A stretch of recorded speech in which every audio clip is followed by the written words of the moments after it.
Nos vamos a la tercera entrevista de la tarde y para nosotros es un lujo porque es un gustito que nos queríamos dar hace un tiempo ya, y lo hemos logrado, de saludar a Eric Calcaño. Para el que no lo conoce, que creo que hay poca gente que no lo conoce, Eric Calcaño es sociólogo, es magíster en ciencias sociales, periodista, autodefinido como trabajador de la tinta, y fue embajador en Francia, fue diputado nacional, senador nacional. Así que, Eric, tenemos el gustazo de saludarte. Claudio Angelini quien te habla, Daniel Guerini y Juan Reginato. Bueno, muchas gracias por la presentación y un gran saludo a todos. Bueno, igual. Y esto que te digo que te andábamos rastreando hace un tiempo, sí, es cierto. Y bueno, justo se dio la casualidad de haber compartido un Meet el otro día, bueno, y aprovechamos la ocasión. ¿Cómo estás, Eric? Acá estamos. Te escucho muy bajito. Bueno, física. Hola, ¿me escuchás ahí? Hola. Hola. Sí, está ¿Ahí bien. me escuchás? Sí, se escucha bien. Sí, me copia. Ahora sí, ahora ahí te escucho fuerte. Y claro. Eso. Fuerte y claro, muy bien, a mí me gusta. En lo físico estoy un poco problemático porque tengo una triple fractura de tobillo, con lo cual me han puesto un yeso, pero yo lo interpreto como una tobillera en honor a Cristina. Así que, está bien, es una manera de llevarlo. Sí, es una manera de llevarlo, bueno, es algo que el verticalismo te lleva a esas cosas. Después, espiritualmente, nada, más peronista que ayer, menos peronista que mañana. Ah, bueno, ahí me va gustando la cosa. El yeso tiene una buena para el yeso, que estás en invierno, en verano es mucho más incómodo. No sabes cuánto agradezco ser torpe en invierno y no en verano. No, Solo la experiencia personal, la complicado es ducharse.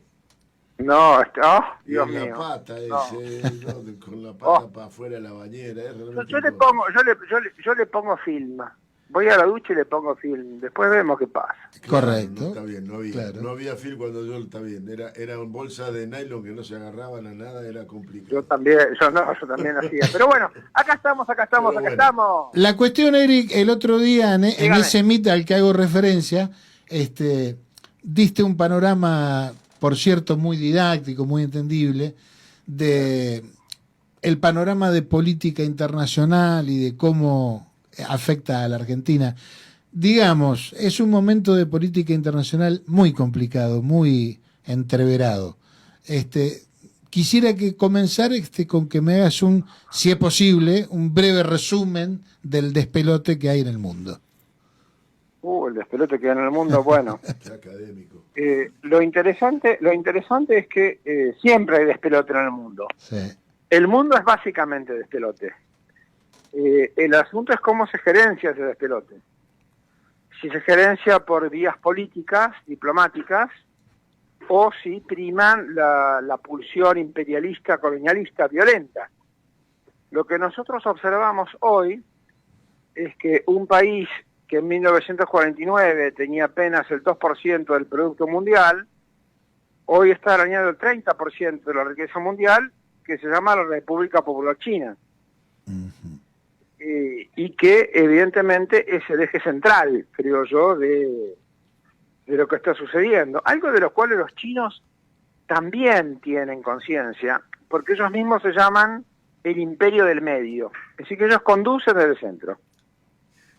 Y lo hacen desde hace 5.000 años más o menos, con lo cual cierta experiencia en eso tienen, ya sea con los emperadores o con Mao Zedong a partir del 49. De hecho, los chinos dicen, Mao nos hizo libres, Deng Xiaoping nos hizo prósperos, Xi Jinping nos hace poderosos. Es decir, hay una continuidad en el proyecto nacional explicada porque ya van por el 14º plan quinquenal. Claro. Los planes quinquenales sirven, Juan. Entonces, este socialismo con particularidades chinas fue definido por Xi Jinping de un modo muy claro. Xi Jinping dijo, el socialismo con particularidades chinas es que la política maneja el mercado. O somos los que las 20 verdades dicen, faltaba decirlo. Bueno, eso es China, que está hoy más adelantada en tecnología militar que Estados Unidos, dato. Después tenemos Rusia, mucho más chico, 10% de la población de China, pero que con el territorio que tienen, las habilidades y como son los rusos, han sido y son una potencia mundial, ya sea con los Ares, ya sea con los soviets, o ya sea con Putin. Después tenés a la India, con 1.400, 1.500 millones de personas, que es el lugar en el cual todos quieren tener informáticos o analistas de sistemas que vengan de la India, porque son muy buenos en eso. Y también era un país que cuando lo dejó el colonialismo británico, tenía un 1 o un 2% del Producto Mundial. Es decir, hoy hay una revancha de los colonizados, si queremos verlo de ese modo, que son los BRICS. Claro. Ese es un aspecto. Ahí ponemos un momento de la luz, ahora cambiamos la luz, y vamos el ángulo de la luz y vamos al Sahel. El Sahel es una región que está al sur del Sahara. Es decir, en el norte de África están Argelia, Túnez, Marruecos, Egipto, Libia. Después está el desierto del Sahara, pero la región subsahariana, llamada el Sahel, que sería el final de ese océano de arena, hay países como Burkina Faso, como Níger, como Mali, que han decidido mediante revoluciones militares, como la del 4 de junio del 43, digo bien, mediante revoluciones militares, un capitán en Burkina Faso, un general en Mali, un coronel en Níger, han decidido retomar su propio destino en mano. Es interesante ver que esa toma del poder por militares nacionalistas, que, bueno, supongo que el GO habrá tenido algo que ver, tiene el apoyo de los estudiantes, los sindicatos, el clero tanto musulmán como cristiano. Por supuesto, musulmanes son el 95%, pero también el clero cristiano. También la sociedad civil. Y esos tipos dicen, bueno, no queremos más la dominación imperial, vamos a explotar nuestros recursos naturales nosotros mismos.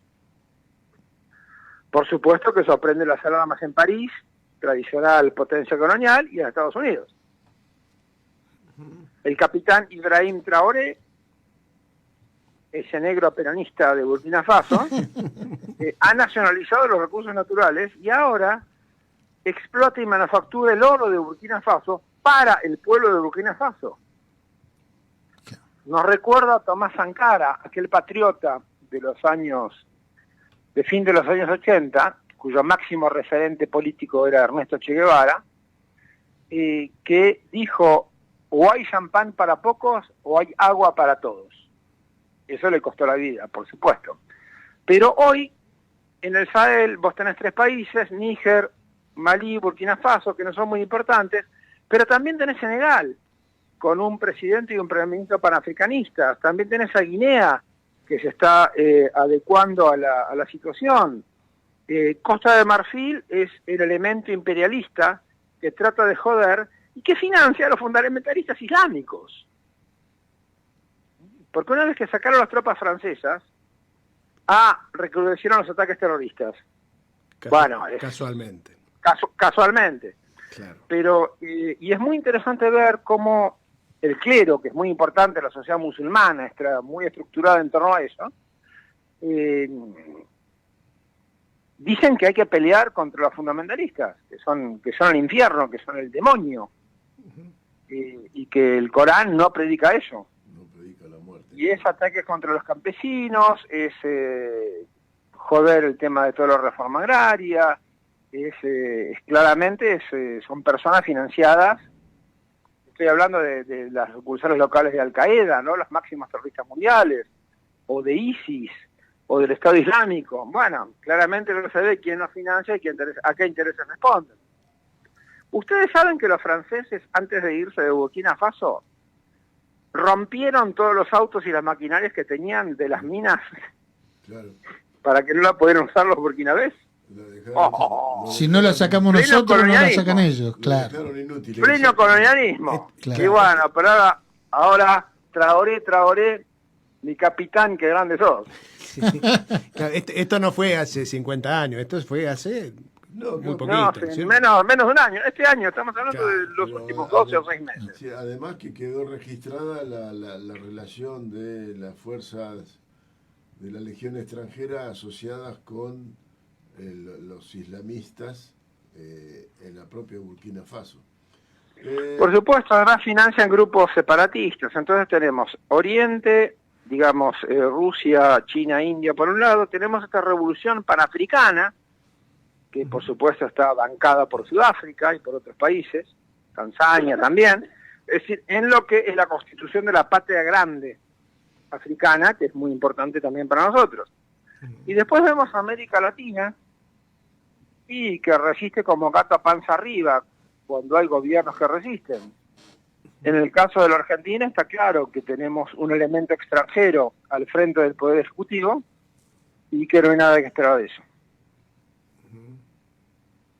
Bien. Pero me gustaría volver un poquitito a África, ahí de... Sí. Bueno, hacías referencia a Daniel Guerín, te está saludando. Hacías referencia a Ibrahim Traoré, lo vimos, tuvimos la oportunidad de verlo cuando fue el día de la victoria en la Plaza Roja en Moscú, que fue uno de los invitados, que entre tanto gringo sobresalía el brillo del morocho. Y tiene prestancia el Grone. Lo conocía de antes, lo he seguido de antes, yo no sé muy bien por qué motivo Burkina Faso tengo una debilidad. Pero más allá de eso, hay desde la prensa hay una intención de caricaturizar lo que está ocurriendo en África, de ir, digamos, no hacer un análisis serio de lo que ocurre en África. Y hay sobre todo la prensa, bueno, la prensa argentina dominante es europeísta y lo mira todo desde Europa como si hacías referencia al colonialismo. ¿Se puede analizar los países emergentes, ese sur global, esas 6 colonias, la venganza de los colonizados? ¿Se la puede analizar sin pensar en el colonialismo, en el concepto de colonialismo? ¿Se puede imaginar pero por supuesto. Europa desarrollada sin colonialismo? Evidentemente no. El problema de Francia es que todo el uranio para sus centrales nucleares venía de Mali, de Níger y de Burkina Faso. Ahora tienen que pagar al precio internacional. No es que estas revoluciones nacionales no van a dejar de vender a Francia. Nada más que piden que se pague el precio internacional y no el 10% que es lo que había antes. Y es ahí donde nosotros vemos la importancia del manejo de los recursos naturales, de las aduanas, del desarrollo local. Es decir, nosotros tenemos que analizar a África con las categorías nacionales, con nuestras propias categorías nacionales que hacen a la liberación nacional. Y ahí entendemos todo. Porque dictadores en África hay a rolete, hay un montón en la historia, pero siempre fueron apañados por Francia, o por Estados Unidos, o por Bélgica. No, eran todos buenos, magníficos, sensacionales. Tenías un Mobutu en el Congo, que hacía lo que quería, pero no, como favorece y nos da las materias primas gratis, a la sociedad minera belga, por ejemplo, que es la mayor empresa de Bélgica, estaba todo bien. Ahora, cuando tenés militantes nacionales, democráticos, esto es, revolucionarios, y ahí se les plantea un problema. Y la única solución que tienen es el asesinato o el golpe de Estado. Claro. Es decir, Europa nos dio cosas muy lindas. La idea de democracia, de la separación de poderes, la ilustración, los filósofos, la literatura, la política en muchos lados, pero también es la época, el idioma que hablamos, pero también es el genocidio de las civilizaciones originarias, es la esclavitud, es el esclavismo, es el tráfico, es el sometimiento a la servidumbre, es la esclavitud, es convertir a las personas en extranjeras en su propia patria, que es lo que está tratando de hacer Milei, se ha dicho de paso. Entonces, no es una cuestión de esto o de aquello. Pero Europa hoy, que me faltó ese continente, Europa hoy es una península. Europa hoy no significa nada políticamente. Son un montón de gente que en Bruselas tratan de decir, hoy existo porque estoy en la OTAN, existo porque estoy en la Unión Europea. Y a nadie le importa, ni a Trump, ni a Putin, ni a nadie. Podríamos Han decir... perdido su identidad política porque perdieron la política. Claro. Entonces te quería preguntar, y podemos decir entonces que la gran división del mundo hoy por hoy es Estados Unidos, OTAN versus BRICS. ¿Cómo juega esa África subsahariana que recién describías en esa confrontación? Es uno de los frentes de batalla, como está en Medio Oriente, como está en Ucrania, como también está de manera social también en nuestro país. El asunto es que los Estados Unidos están enfrente de un desafío enorme, que es ser los primeros entre pares, si se adhieron a este nuevo orden internacional, porque Estados Unidos es muy poderoso, mientras pueden, y recuperar las Naciones Unidas como ámbito de negociación, o tratar de llevar el excepcionalismo norteamericano a sus últimas consecuencias.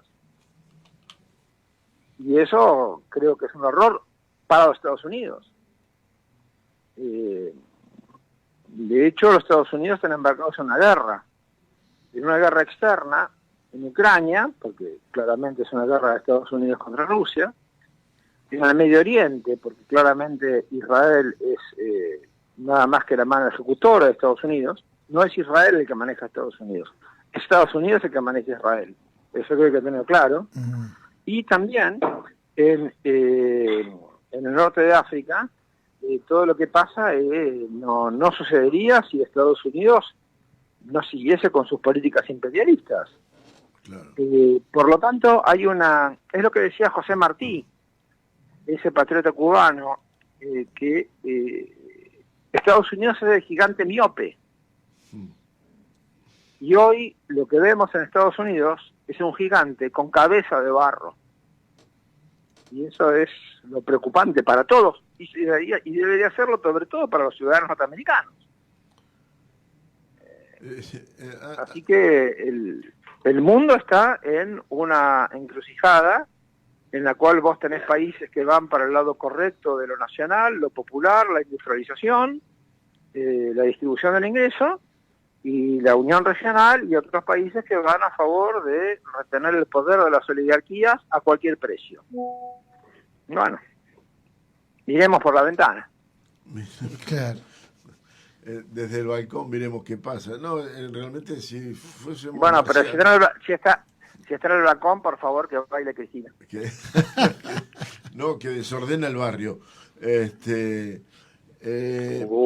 Ahí hace una referencia a Estados Unidos, Israel, y hay, en algunos lugares uno ha leído como una idea, por ahí no defendida, pero si no estaría pasando esto, si vos planteas el brazo ejecutor de Estados Unidos es Israel y no lo inverso. Sí. Ahora, había un camino que estaba como caminando Estados Unidos hacia un acuerdo nuclear con Irán, y aparece el ataque de Israel a Tel Aviv. De Israel a Teherán. A Teherán. Y es como que le dinamita la posibilidad del acuerdo de paz. Le elimina a todos los negociadores. Esto es un juego de Donald Trump que le impide que uno tenga confianza en él. ¿O es Israel presionando sobre Estados Unidos? No, yo no creo que Israel presione a Estados Unidos. Creo que es Estados Unidos el que está manejando la situación. Es una hipótesis, Ujú. Evidentemente no estoy ahí en el secreto, pero me parece que es una hipótesis para mantener la guerra perpetua. Hay una idea de que la guerra tiene que ser perpetua, no solo para combatir a los enemigos, o supuestamente enemigos, como Rusia, el mundo árabe, o nuestros bravos nacionalistas, peronistas y clones peronistas del Sahel, sino también por una cuestión de política interior. Trump necesita estas guerras perpetuas, los conservadores, Trump, digo, no es nada más que un representante, para precisamente imponer un determinado orden social en Estados Unidos. Digo, de los 300 y algo millones de norteamericanos, 42 millones reciben ayuda alimentaria. ¿Qué número? ¿Qué número Es decir, importante? Sí. Y sí, la nueva magnífica ley que Trump hizo pasar por un voto en el Congreso de Estados Unidos, en los diputados, y dirimiendo la contienda del vicepresidente en los senadores, es decir, estuvo totalmente peleado, es una transferencia de los pobres hacia los ricos. Entonces, ahí la sociedad norteamericana está cayendo cada vez más en el espejo de su propio terror. Y Estados Unidos es una sociedad violenta. Es una sociedad violenta porque se le sacó la política. Cuanto más política es una sociedad, más pacífica va a ser. Porque vos te podés insultarte amablemente, argumentar, etcétera, lo que sea, pero al final la única verdad es la realidad, que es la que sale de las urnas. Ahora, si vos te crees investido de un poder divino, ¿qué te importan las urnas? Claro. Como efectivamente lo que es Trump o Milei. Sí, sí. Entonces, cuando vos sos de derecho divino, bueno, es muy complicado hablar con personas que creen representar a Dios. ¿Dios qué votó? ¿Dónde está inscripto? ¿En qué provincia? En La Matanza, en la tercera sección. Y ya sé, Jesús de la Ferrere, como dijo Capusotto. El personaje de Capullo. Claro. Claro. Ahora, sin duda, que con lo que decís, la gran transformación a la que estamos asistiendo es al progresivo interés o la progresiva importancia de los intereses nacionales, ¿no? De todo ese conjunto de países que nombraste. Claro. Y justo estamos nosotros atravesando una coyuntura que es exactamente inversa, ¿no? Donde todo está sujeto a lo global o a las grandes corporaciones. ¿Cómo se sale de eso, Eric? Una hipótesis, quiero. Oh, una hipótesis. Bueno, empecemos por lo lindo que es África subsahariana, donde estos tres gobiernos revolucionarios, lo primero que hicieron fue unirse, porque ni Burkina Faso, ni Mali, ni Níger tienen la fuerza suficiente. ¿Sabes qué hicieron? Decidieron poner en común sus fuerzas armadas para pelear contra el terrorismo fundamentalista financiado por los imperios. Ajá. Crearon la Asociación de Estados del Sahel. Es decir, ya empezaron a crear el núcleo de la patria grande africana. Uh-huh. Aplauso a Mercy de eso. Ese es el camino. En cuanto a nosotros, y es complicado porque hoy me parece que la Argentina es un protectorado. Es un protectorado dirigido por las embajadas de Estados Unidos, Israel y el Reino Unido. Y hacen a gusto y piacere todo lo que quieren hacer. El poder ejecutivo está en manos de una persona claramente antinacional. O sea, no puedo decir que es de derecha o de izquierda, no. Es un tipo del partido. Milei, que habla del partido del Estado, bueno, Milei es la cara visible del partido del extranjero, o del partido de las corporaciones, o de los monopolios. Pero entre casos no es partidario del bien común. Uh-huh. ¿Cómo le fue con Bahía Blanca con los subsidios?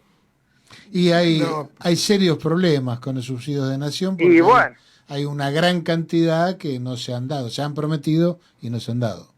Sí, sí. Y bueno, en ese caso deberíamos federalmente preguntar una cuestión federal acerca de cómo aplica el federalismo el gobierno central, o si son todos salvajes unitarios. En todo caso, la receta ya la dio don Juan Manuel de Rosas. Después, no, pero hay que recuperar esas cuestiones de la historia. Después de todo, San Martín le dio el sable a Rosas. A Rosas, sí, claro. No se lo dio a Echeverría, Claro. ni a José María Paz, que al menos era un buen escritor, no como Echeverría, que la cautiva es horrible. Y nos le hicieron leer. No, sí, no, Obligatoriamente. eso es un truco de los federales para que odiemos el noticiero de chicos, está bien. Sí, El Matadero sí. es bueno, a mí el Matadero, yo rescato el Matadero, yo rescato el Matadero, me parece que está bien, como obra literaria, pero más allá de eso, me parece que en la Argentina, la hipótesis que hago, es que nosotros como argentinas y argentinos tenemos una excelente sociedad civil. Una sociedad civil compuesta desde los pueblos originarios hasta los más recientes inmigrantes, por todo lo que vos quieras entre medio, entre el cual estamos nosotros, Ujú. pero somos una buena sociedad civil. Nos gustan Sí, los sí. clubes de barrio, nos gusta la sociedad de fomento, nos gusta la socialización, etcétera. No pedimos mucho, pero ese poco que pedimos no está satisfecho. Al contrario, está combatido. Ujú. Véase el Hospital Garrahan, bueno, en el caso de Villa Blanca es paradigmático. Ujú. La quita de subsidios a los clubes. Sí. Claro, pero cuanto más plata vos metas en los clubes, menos plata vas a tener que gastar en salud, en seguridad y en otras cosas. Digo, hasta económicamente se sostiene darle plata a los clubes. Sí. No es una cuestión de convicción, que hay que hacerlo porque hay que hacerlo, punto, y es lo que y es nuestro compromiso. Es que además, si haces el cálculo económico, te sirve. Sí, claro. Vos sabés, Eric, Salud, que educación, todo. Claro, te decía, hace un ratito hablábamos con el licenciado Chaliú, hablábamos de economía, por supuesto, y la pregunta que le hicimos fue mirando hacia adelante, ¿no? Porque que estamos en medio de una catástrofe ya está claro, para qué sobrediagnosticarla. Y ahora en lo simbólico, si vos querés, ¿qué tenemos que hacer mirando hacia adelante? Yo creo que recuperar el valor de lo nacional es importantísimo. ¿Cómo se hace eso? Malvinizando. A ver. Creo que Malvinas Ajá. es un buen malvinizando. Sí, sí. Ujú. Creo que Malvinas es un buen vehículo que hay que remalvinizar. Ajá. Vos no tenés un pueblito en Francia, pero vos no tenés, mirá que hay 36.000 pueblitos en Francia. ¿Eh? Tienen más pueblitos que, no sé, estaban rifando pueblitos en el medioevo y Francia compró 36.000. No hay un pueblito de Francia que no tenga su monumento a los muertos de la Primera Guerra Mundial, con el nombre de los caídos del lugar, Sí. Ujú. para recordar de dónde venimos y a dónde vamos. ¿Sí? Más allá de que eso daría un aliento cierto a la industria de la escultura, también es importante recordarlo. Porque el neoliberalismo necesita, el libertarianismo, esta gente, los fachos, digamos, necesitan destruir los rituales nacionales que tenemos. Sí. Necesitan destruir los rituales. El 25 de mayo, el 9 de julio, Absolutamente. nuestras fechas patrias, Sí, sí. para los peronistas, el 17 de octubre, el 17 de noviembre. Digo, los radicales tendrán su fiesta también, donde se juntan 3 o 4 a explicar algo. Pero es importante esa cuestión ritual. No hay que perderla. Sí, de hecho, Miremos a la Iglesia Católica. Claro. Se sostiene por los rituales. Claro. ¿Cómo vamos a dejar de ritualizar nuestra propia historia? Porque el ritual es un signo, es un símbolo.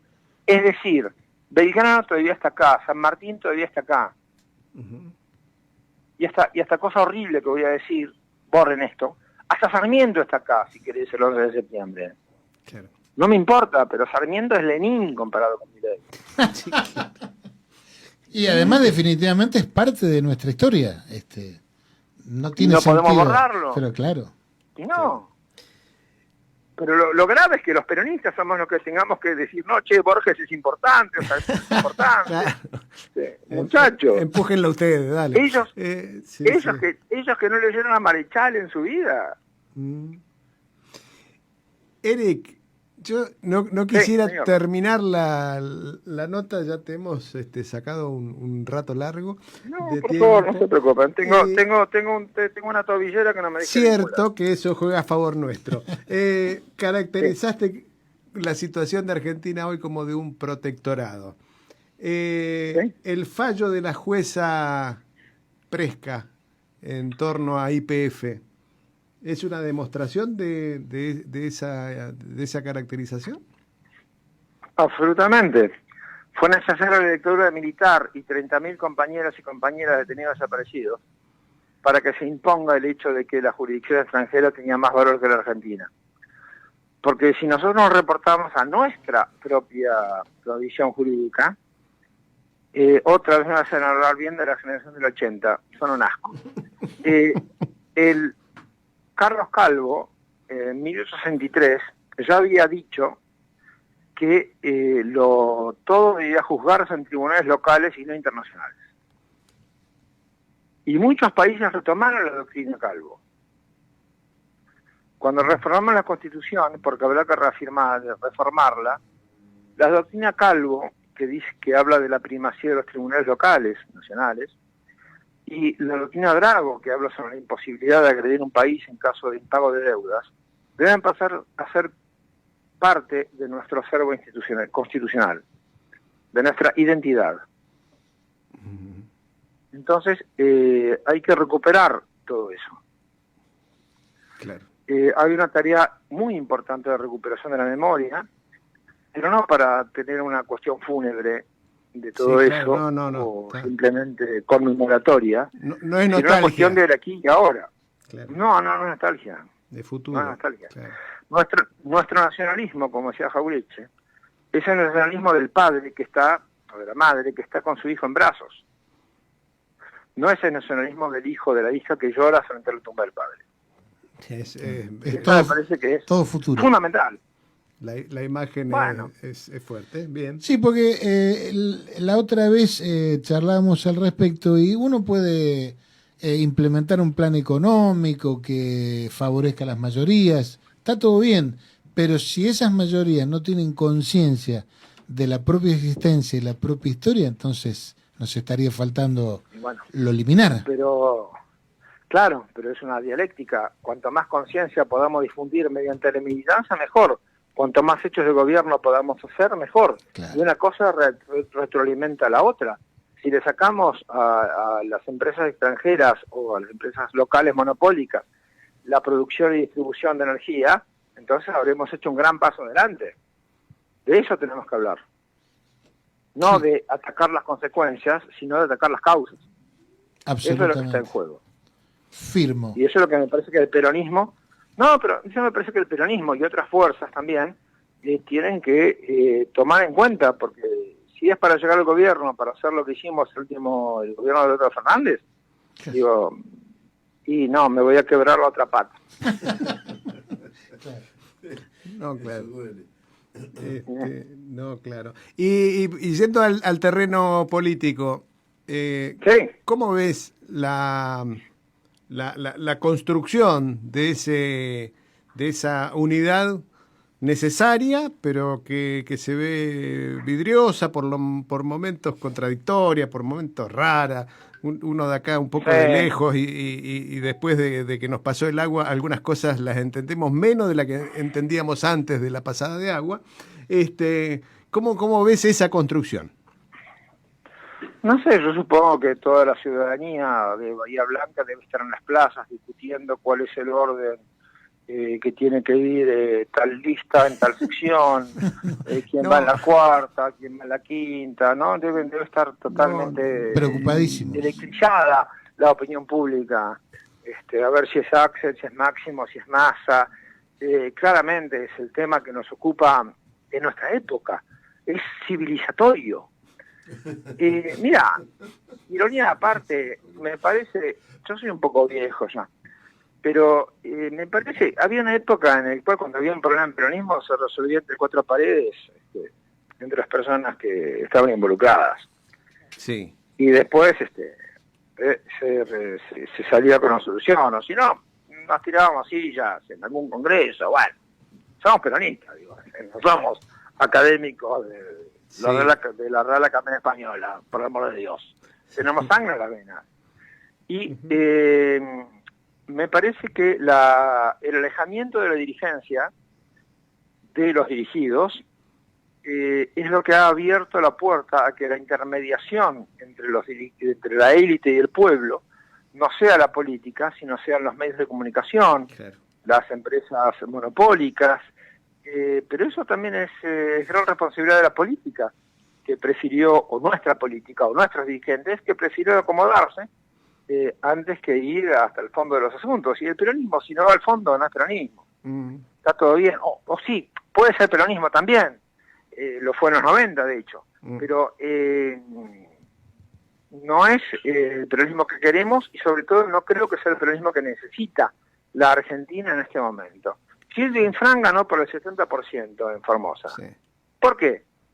Bueno, porque hizo la cosa bien. sí. Digo, Y por eso no lo conocemos. es así. A la distancia no se y por eso no Pero, bueno, yo fui a dar muchas charlas a Formosa. Ujú. En Formosa, todos los edificios públicos, hospitales, escuelas, esas cosas, tienen techo azul. Cosa de Gildo. Tienen techo azul. ¿Le gustaron el azul a los hombres? Guau, qué va. Pero cuando vos llegas a Formosa en el avión, lo único, lo que vos te salta a la vista es que hay un montón de techos azules. Claro, Sí. claro. Y cuando había epidemia de dengue, venían 2 veces por semana personas del Estado formoseño con un frasquito con repelente y te decían, bueno, mira, ponete esto. Ah, Sí. ponete esto. ¿Qué pasa? Ya tenés todo dado vuelta, tenés todo el chile. Es la comunidad organizada. Claro. Claro. Porque digo, ¿Y por qué van a por el 60% si no? no, claro, porque además plantea desde un Estado que ese Estado funciona, además, ¿no? Porque- Pero es que es un Estado al servicio del pueblo. Los peronistas no somos estadocéntricos. Los peronistas creemos que el Estado debe retirarse ante la sociedad civil, pero no puede retirarse frente al mercado. Lo que el pueblo puede hacer, que lo haga, pero no frente al mercado, no frente a esta gente que nos entrega la primera esquina. Y a los que tienen el poder real, el poder verdadero. Por supuesto que el Estado tiene que estar terciando, si no, estamos en el horno. Somos más débiles. Claro, pero es lo que hizo Perón. Usó el Estado a favor de los intereses populares.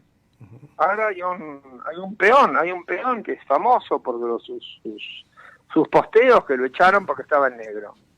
Y el estatuto de Perón lo hizo Perón. Digo, hemos retrocedido de una manera muy grande, pero la ventaja es que sabemos cómo progresar muy rápido. Pero planteémonos las causas, no las consecuencias, por favor. Seguramente. Bien, la última. Eric, medio la última, pero no puedo evitarlo. Se acaba de acontecer Decime. la cumbre de presidentes del Mercosur.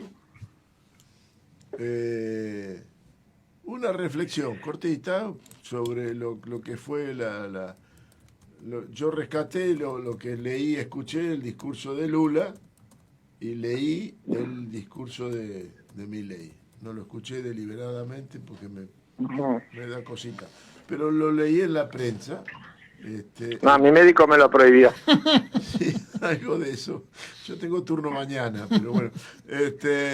El asunto es cómo una reflexión, un ver. Yo la verdad que me gustó, me llenó el discurso de Lula y al final después la visita de Lula a Cristina en su prisión domiciliaria, una reflexión también. Por favor.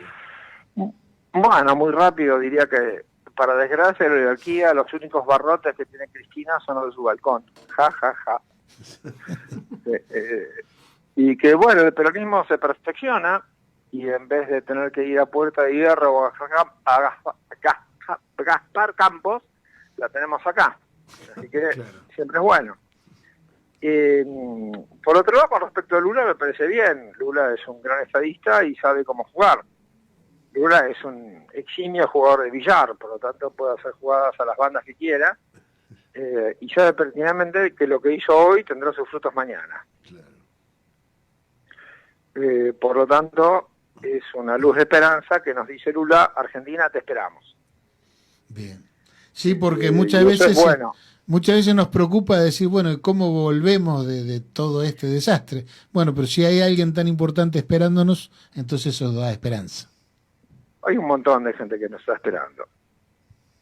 Bueno, el tema mira, es que estemos a la altura de las circunstancias, que significa estar a la altura de nuestro pueblo y de los deseos de nuestro pueblo.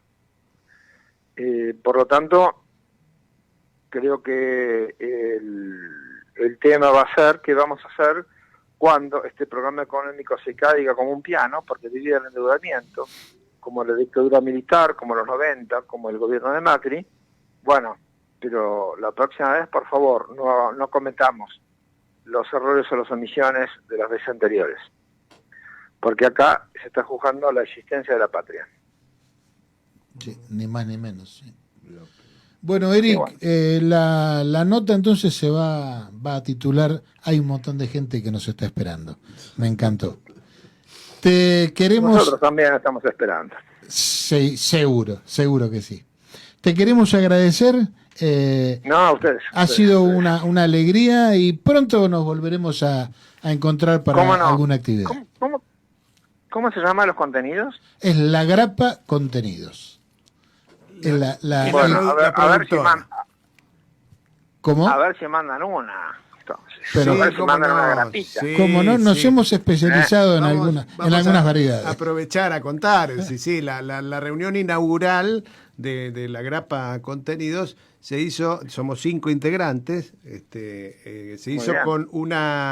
con una botellita de grapa producida en el Valle de Río Negro, en el Alto Valle. Así que le tendremos que decir a los Molina de Cinco Saltos si pueden hacer alguna más.